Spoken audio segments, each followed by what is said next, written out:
Niko, what I've got here is your best lap of the day, which is 1:34.5, and your best lap in your last session, which was a 1:35.1.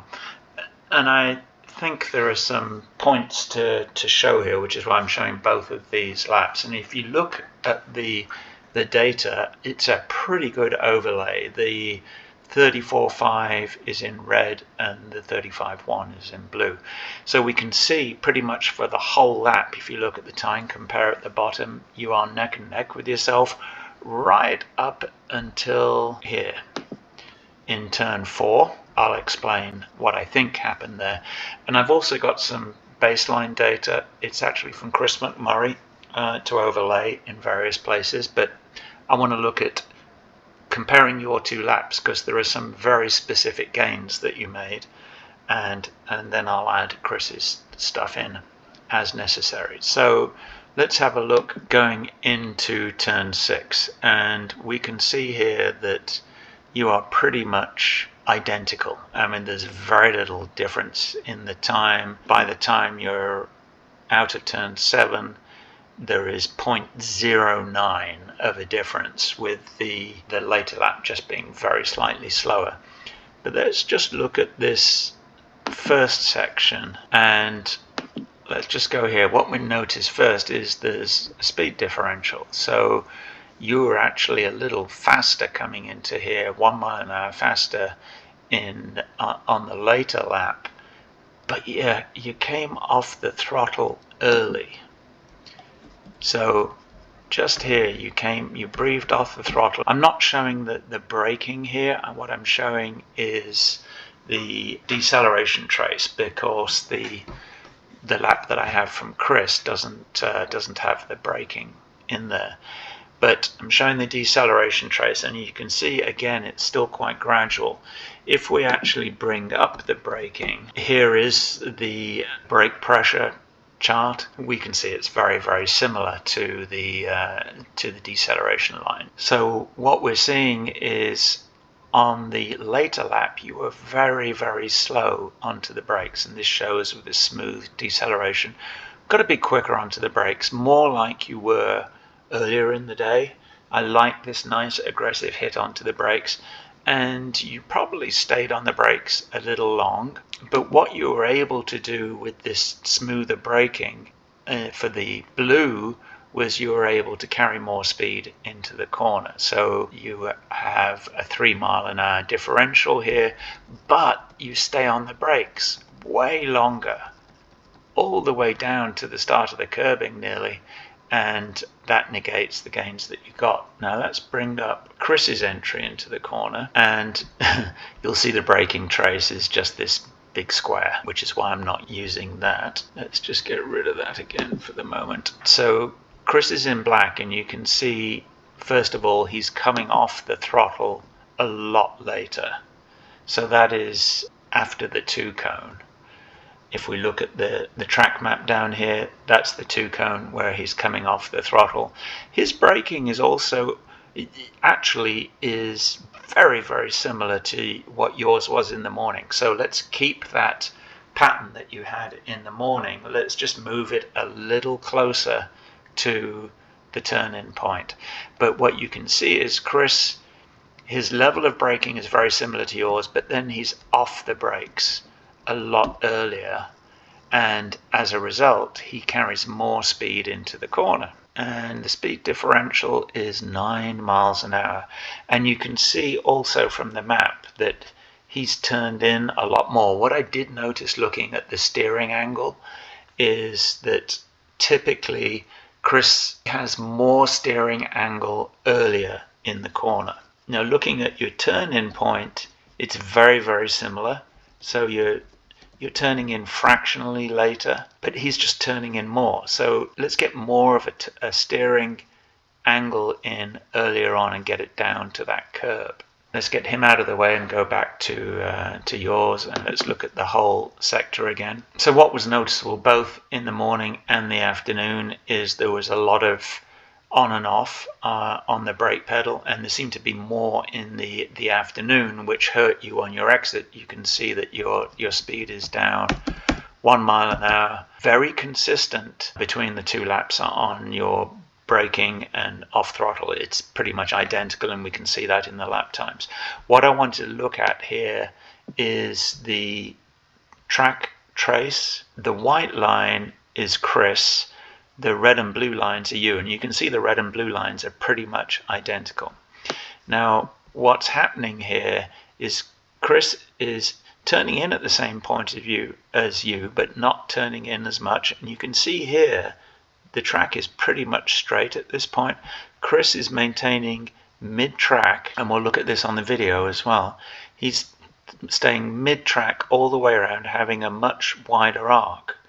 So if we look at this point here, his speed is 62 versus 55 here, so he can go way faster because he's going much wider. Now if you look at the time compare, so this is comparing to Chris's time, you're losing time because you're going slower, but then you're gaining time because you're going less distance. However, what happens is as we get around to just about here, you see we're at the same point on the track, but at this point that Chris has gone to full throttle at this point and is now accelerating. So he has this long period of time from here to here where he is full throttle, and that's where he's picking up a ton of time and a ton of speed. We see his speed through there 66, at the end of the curbing you're 58, so he's picked up a lot of speed and as a result a lot of time. So the lines are very, very similar coming out of the corner, but much wider going in. So I want you to try that next time that you're there, bearing in mind I don't want you going any more than mid-track here because you will end up with no grip. If we look at the videos side by side, let's just have a look at these videos. So they're not quite synchronized, I will tell you that. Alright, so here you are coming up, you're alongside the white cone. Look at the difference of the track positioning. You've already started to turn in by the looks of it here, by the looks of your hands. Yeah, just a little bit, but you are very nearly a car width off the white cone. Chris on the left is right on the cone, and he's past the cone now, and he's still on the outside of the track. You, however, have started to come in. So bear in mind you're a little ahead of him here, but he's turning in more. He's putting in more steering angle here to get the car down to the apex. And you see he has met the curbing just about here, and you can see the car is turned in to the left more, and he is just about getting to throttle, whereas you've gone to full throttle because you've overslowed the car.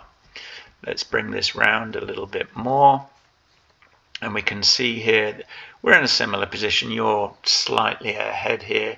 You're doing 80, he's doing 83.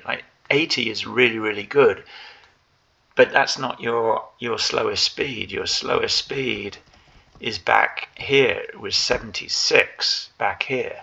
So let's try and get off the brake sooner, carry that speed in so that we are in excess of 80 miles an hour coming in, slowing very gradually because we're waiting to get back to throttle, not because we're on the brake. So as we come past the apex cone, you're at 81, he's at 84, and you're actually in a similar position. He's a little bit closer in, and you're both at full throttle, but he's got to full throttle earlier. And look at the positioning of his car on the curb. He's brushing right on the curb, so he's using all of that track on exit, whereas you've left quite a lot of space. So I really want you to concentrate on carrying more speed and getting the car wider. He's able to go faster because he's wider, and see he's now at 96, you're at 94. Let's bring it in through turn 7. Now look here, you're very close to these two cones. He's still like a car and a half off, and that's where I want you to be, a car and a half off the 2 cones, and he's still probably a car width off the 1 cone, and you are very nearly touching the edge of the track. So let's just bring it out. Let's bring it through. Let's have a look and see where he is. Mid-track, mid-track. You have now brought it right into the curb. Sorry for that interruption. That's my crazy dog. So yeah, so maintain more of a mid-track around the corner, and you can see you have similar throttle positions and at this point similar speeds, but because Chris is wider, he can now get back to full throttle, and he's at full throttle here and starting to approach the same position on the track that you are, but because he's come from a wider angle, he's got less steering lock and can maintain full throttle.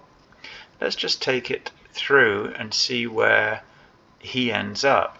You see, he ends up into turn 8 in exactly the same position as you are. Maybe he's a little bit further over to the right. So this position, 3/4 track, is fine. You can see he's slightly over to the right from where you are because of the extra speed that he's carried through that corner. But look at the speed differential, 63 versus 59, and that's where he's picked up the time. Coming into turn 8, we can see on the track map that on the last lap, the 35.1 lap, you were in a lot tighter into the corner. I think that hurt you. You had to slow it more to get around. We can see you were a couple of miles an hour slower in there, and as a result you were able to get back to throttle earlier. What I do like on the afternoon lap is you committed to the throttle a little later than you did on the earlier lap.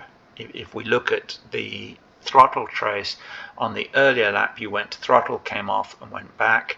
You waited on the later lap and just went straight to throttle. So that was really, really good. I like that. Let's bring in Chris's lap. There's a lot going on. So speeds are actually very, very similar, and he gets to full throttle just after you. But if we look at his line, he's got down to the apex more. He's tighter in, and so that means he can successfully get back to throttle. And I don't think he was gaining a lot of time through here. Let's have a look. So the amount of time that he gained through here, it's about half a second all the way through turn 11. And what we can see in turn 11 is, again, you were very consistent. You went a little deeper. Let's put Chris back in white. So looking at these two, you were fractionally deeper. Braking is very, very similar. You kind of just move the braking along a little bit because you're on the brakes and the blue line later. And the same issue with the throttle, right? You went to throttle in both cases, came off, and then went back to throttle. So I want you to really think about that. If we look at Chris's trace here, we can see that he has stayed on throttle significantly longer. He's on throttle pretty much up to the 1 cone, which is there, and he's braked a lot harder, but then he's off the brake immediately. So you're actually coming off the brake at the more or less the right point. It's just that you're going onto the brake earlier and staying on it earlier. So let's just be careful about that. He builds throttle and then commits to going full throttle right away. And you can see that he's going to full throttle a lot earlier than you are, and then that gives him more speed coming out of the corner. If we look at the end of this sector, he is 4 miles an hour up on you, and that carries all the way down to turn 1. Let's have a look at the video. So here we are going into turn 8. Let's just step this forwards, and again, he's put more steering angle in earlier, and that is what gets him down to the apex. You can see he's right on that curb, and the car is pointing down the track. You are actually, this is one of your better laps. You did pretty well here. You got close. You're just kind of just off the paint, but you can see his car is significantly over and is actually brushing that curb. So let's just try and get it down to that curbing a little more. Let's bring it out. You can see he uses all the curb on the exit. You are on the paint, but you can use that exit curbing a little more.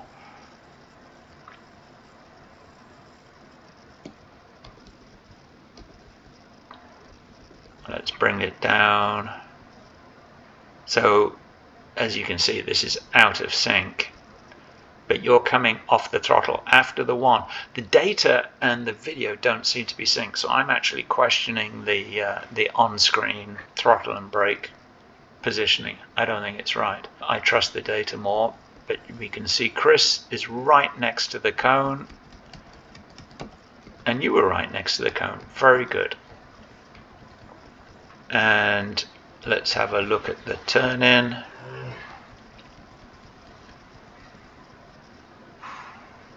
Positioning is very, very similar. So, but okay, look at your position here. So this is one white section before the apex. You're still quite a way off. And if we bring Chris down to here, he's on that paint getting ready to get really down to the apex. At the apex cone, which is here, we can see that you're already moving away. He is still tucked in tight and at pretty much at full throttle. So this is very, very significant.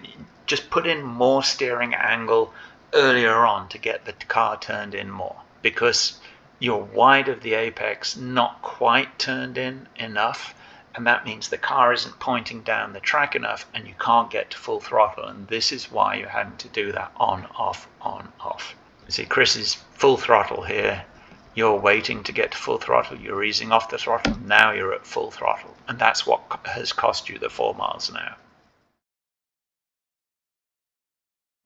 Coming into turn 1, there was a 4 mile an hour difference coming out of turn 11. You've managed to get that down to 2 miles an hour, but you're coming off the throttle quite early. You can see on the map that is, you're starting to come off the throttle at the end, just past the end of the pit awning, and you're starting to go to brake there. Now, what is very significant here, your braking is significantly improved from the red one to the blue one. What is really, really good is you're braking a little later. What I'm seeing here is you're staying on throttle longer. We can see that it's not huge, but from here to here is 18 feet, so that's 1 car length just about. That's good. You're still braking a little early and you're a little slow to brake, but here it is kind of a lazy brake into turn 1. We don't want to punch the brakes too much because that will overslow the car. What is really good is you really have reduced the brake pressure that I was seeing here. So your brake pressure earlier on was 475. It says 469. So let's say 470. And you've brought that down to 313, which is excellent. That's pretty much where we need it to be. If we look at Chris's deceleration as well here, so we'll add that back in, we can see it's a lot less because he's still maintaining some throttle. So you can actually back off your braking a little more. And what I'm seeing here is that you're coming off the brakes more or less at the right point, but because you are braking earlier, you're holding on to the brakes too long. So you can bring that braking down closer to the corner. Maintaining Chris's data here, we can see there is a significant speed difference. let's bring it down. You're also waiting to get back to throttle in the blue trace, which is here, versus where you were going back to throttle, which was at the entry of the corner before. So that's really good. So you've delayed throttle. If you can carry more speed through there, let's have a look and see what Chris's speed is. He's 94, you're at 84. So let's carry that speed. This is the one thing that you really need to do in this corner, is just carry more speed into the corner. The car can do it. And then because he's carrying more speed, he doesn't go back to throttle until much later, round about the apex. And total time that you are losing through there in the afternoon was 0.6 of a second, and that is purely just carrying that speed into the corner. Your line through there is really, really good. Right, here we are coming into turns 2 and 3.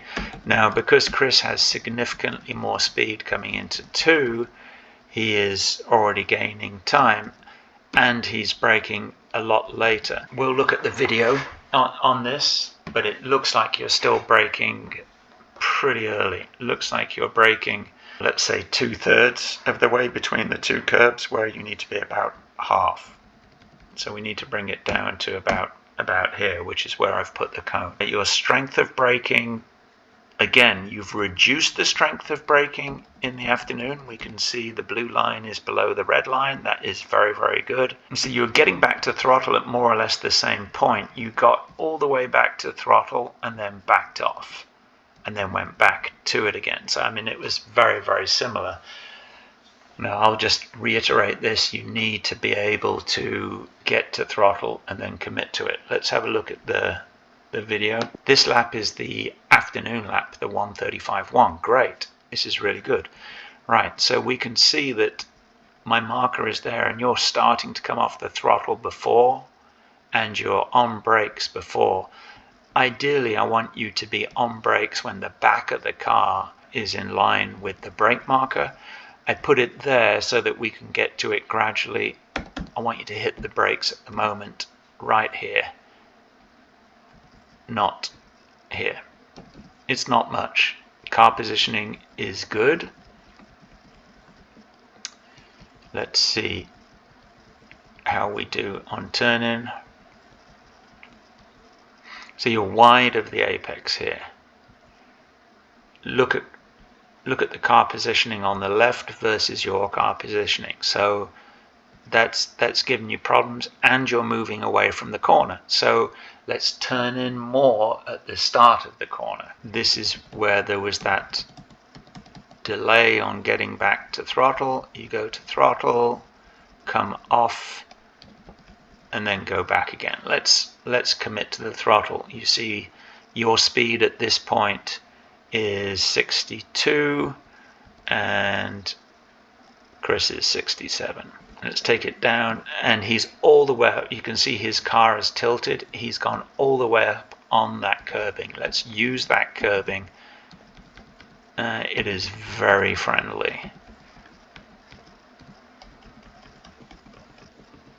Right, there's no real reference here for where you're braking. Your braking feels about right to me. Let's have a look on the time distance. So here we are going into turn 3. Deceleration is about the same point. He comes off the throttle later than you. He's left foot braking, so that's understandable. And he's carrying more speed through the corner. So he's at 69, you're at 64. Minimum speed should probably be around about 65. He's down at 63, you're at 60. And gets back to throttle where you did in the morning. You did a really good job in the morning getting to throttle. In the later lap, you fell back into going to throttle too early, coming off it, and then going back on again. Let's just be patient with that throttle application.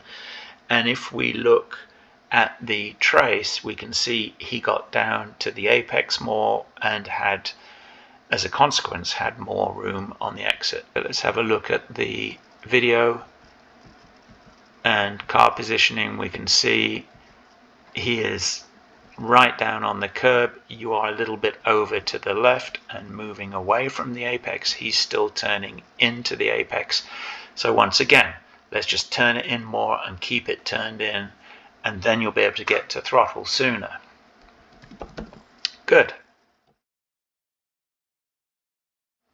So let's look at turn 4. Now, Chris has a little more speed coming into it. It's only a couple of miles an hour, but that's a couple of miles an hour all the way down the straightaway. Afternoon was really good coming here. You actually braked a little earlier. This is weird because it's showing in the early lap you're coming off throttle here and going to brake. In the later lap, it shows you going to brake before you come off throttle and you're right foot braking. So I don't understand why that is. Strength of braking is pretty good. I've got nothing, no complaints there.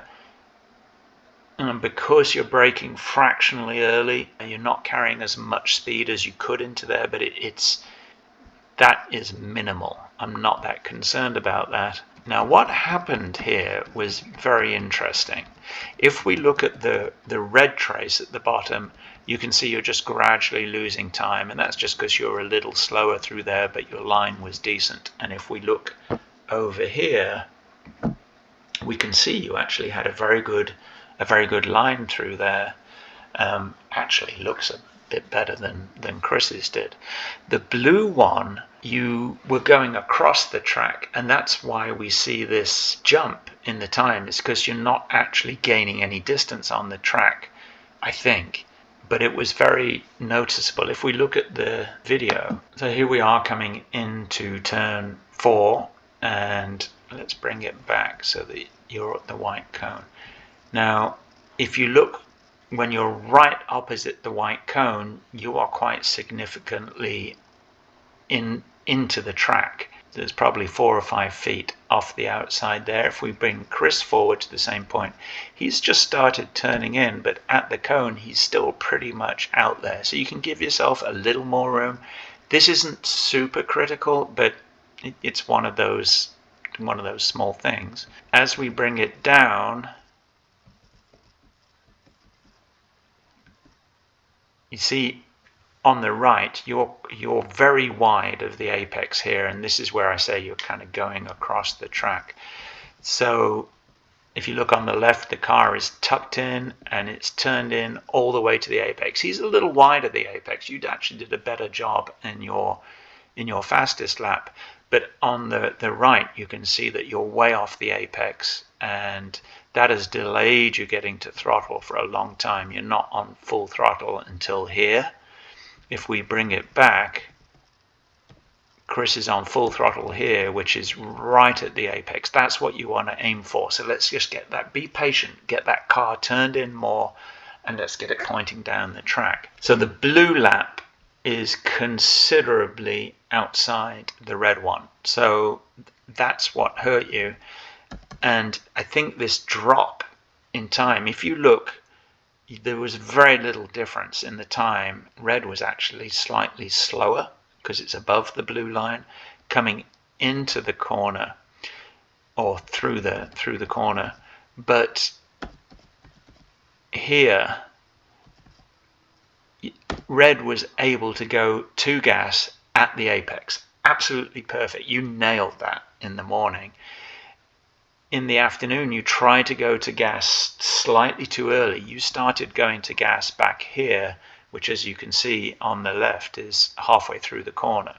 So that's why you went wide, and that's why you had to back off gas and couldn't get back to gas until you were well out of the corner. So this sudden drop going from being 0.07 down on the blue in that particular corner, because you had to delay going back to gas and even back off on blue, by the time you had started to go back to gas, you were now 0.36 down. So that's very nearly half a second down just on that delay of being able to get back to throttle. So let's be careful about that. So really, this was your last lap of the day. I think, was your best lap, with the exception of this one corner. And the reason why I say that, let's just look at the whole lap here. So looking at these laps, they were very similar.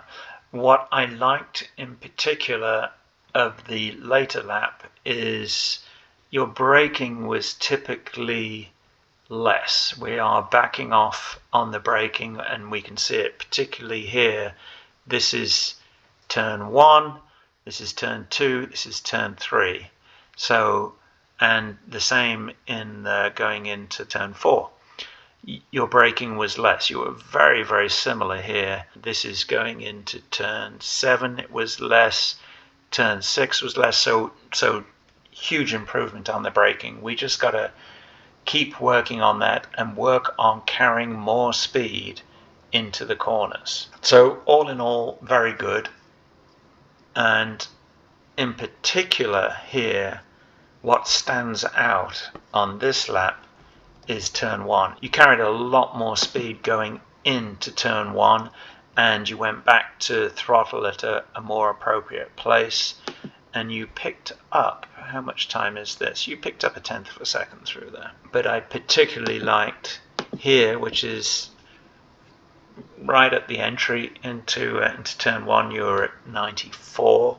What I would like to do is to bring this speed up. It's not because you were waiting to go to gas here, it's because there was too much slowing down here. So let's really focus on that, just carrying more speed all the way through turn 1, and that will pay dividends on your lap times.